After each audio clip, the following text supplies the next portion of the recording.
Now, moment of inertia is a very important property. When a body rotates about an axis, then it has a tendency to oppose any change in its state of rotation about an axis is called the moment of inertia of the body about that axis. Symbol है आई. तो body अगर rotate करती है तो इसमें rotation को oppose करने की जो टेंडेंसी पैदा हो जाती है उसी को कहते हैं moment of inertia. Mathematically moment of inertia of A particle about an axis is given by the product of the mass of the particle and the square of the distance of the particle from the axis of rotation. अगर m मास है, r distance पर particle है axis से, तो moment of inertia I होगा m into are square. अब let us find the moment of inertia of a rigid body about a vertical axis passing through point O. rigid body है, ये vertical axis से पास हो रही है, point O पास हो रहा है, तो यहाँ से इसका चाहिए मोमेंट ऑफ इनर्शिया इस एक्सिस के about.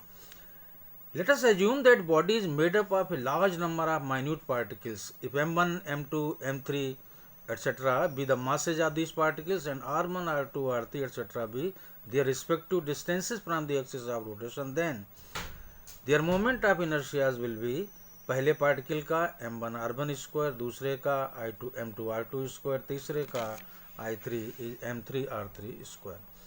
Now moment of inertia of the whole body about the axis of rotation, तो सारे जुड़ जाएंगे. I is i1 plus i2 plus i3 m1 r1 square plus m2 r2 square plus m3 r3 square and so on. So I sigma of mr square. This is the moment of inertia of this body. For a body having a continuous distribution of matter, I को हम इस तरह लिखेंगे r square into dm.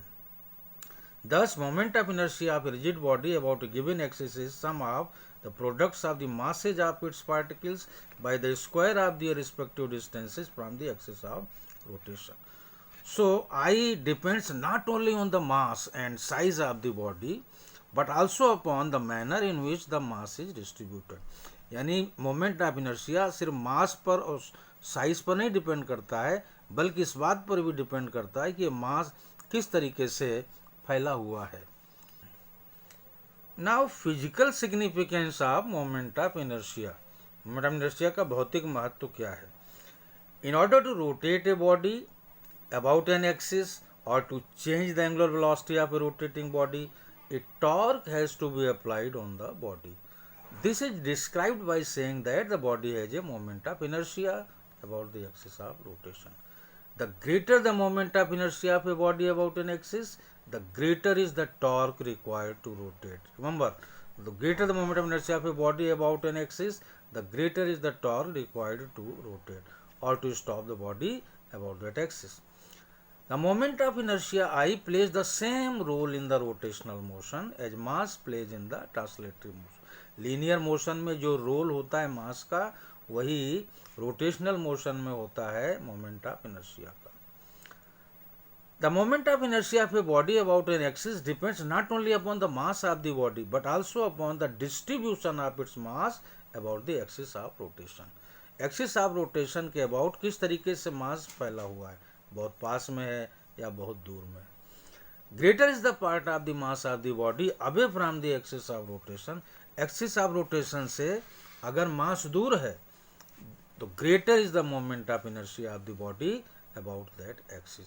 मास जितना दूर होगा उतना ही ज़्यादा होगा मोमेंट ऑफ इनर्शिया. जो प्रैक्टिकल एप्लीकेशंस हैं इसके कुछ एग्जाम्पल्स हम दे रहे हैं. In stationary engines as the shaft rotates A large heavy wheel, जिसे हम कहते हैं flywheel, also rotates. Due to its large moment of inertia, the flywheel and hence the shaft continues to rotate almost uniformly in spite of changing the torque. और जो खिलौनों में लगा होता है, a small flywheel is attached to the bottom of the toy motor. The flywheel is rotated by running it on the ground and the motor is left. Due to the moment of inertia of the flywheel, the motor continues moving for some time. एक और है, it is due to the large moment of inertia of the wheels that when we stop cycling, अगर हम cycling करना बंद कर दें, pedal मारना छोड़ दें, the wheels of the cycle continue rotating for some time, so it is due to moment of inertia.